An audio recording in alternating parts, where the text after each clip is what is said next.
ఇదేమన్నా మీ Telugu Desam party private limited company అనుకుంటున్నారా ఏంటి? ఏదో మీరు నేషనల్ మీడియాలో మీకు నోటుకొచ్చింది మాట్లాడేస్తున్నారు. అంటే లోకేష్ గురించి అక్కడ పంపు కొడుతున్నారు. కొన్ని లక్షల మంది ప్రజలు కొన్ని వేల ఫ్లైట్స్లో ప్రయాణం చేస్తూ ఉంటే అక్కడ తీసుకొచ్చి గత వారం రోజుల నుంచి కూడా ప్రతి ఎయిర్పోర్ట్లోనూ ధర్నాలు చేస్తూ ఉన్నారు, గొడవలు చేస్తూ ఉన్నారు. మరి అలాంటి పరిస్థితుల్లో ప్యాసింజర్స్ సేఫ్టీని గాలికి వదిలేశారు.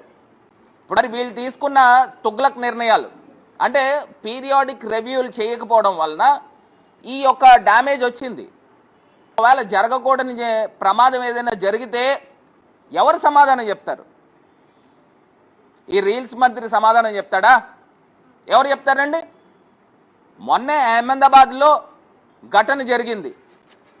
దానికి సంబంధించి ఇప్పుడు దాకా ఏముందనేది ప్రజల ముందు పెట్టాలా?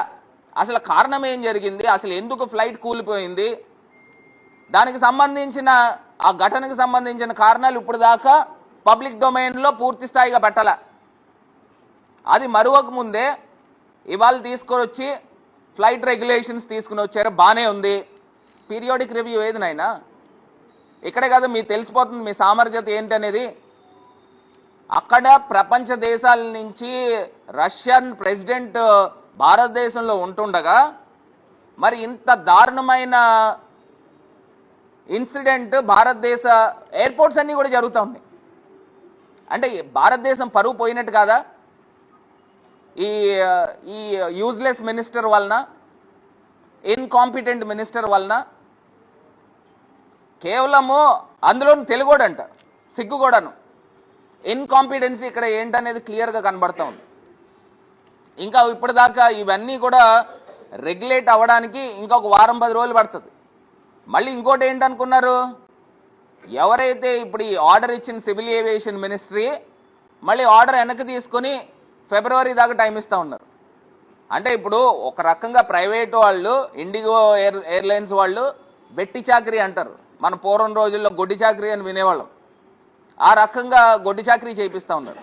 ఎంత దారుణమైన ఇన్సిడెంట్ అంటే వాళ్ళకి రెస్టింగ్ పీరియడ్ వారం రోజుల్లో చూసుకుంటే 36 గంటల మట్టుకు ఇస్తున్నారు.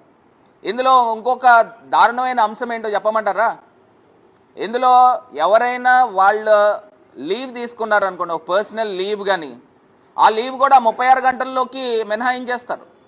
ఇప్పుడు వాళ్ళకి ఏదైనా ఒక అర్జెన్సీ వచ్చి ఒక 2 రోజుల్లో 3 రోజుల్లో లీవ్ పెట్టారు అనుకోండి, ఈవెన్ పైలట్స్ కానీ క్రూ కానీ ఎవరైనా కానీ వాళ్ళు వారం రోజుల పాటు గొడ్డు చాకరీ చేసేయాలి. వాళ్ళకి 36 అవర్స్ వర్తించదు. ఇది అందరూ కూడా గుర్తుపెట్టుకోవాల్సిన అంశం. అంటే ఇంత దారుణంగా మరి రామ్మోహన్ నాయుడు గారు ఈయన మంత్రి కింద ఉంటూ ఈ రకమైన కార్యక్రమం చేస్తూ కేవలం మిస్టేక్ ఏంట్రా అంటే లైట్గా తీసుకున్నాడు.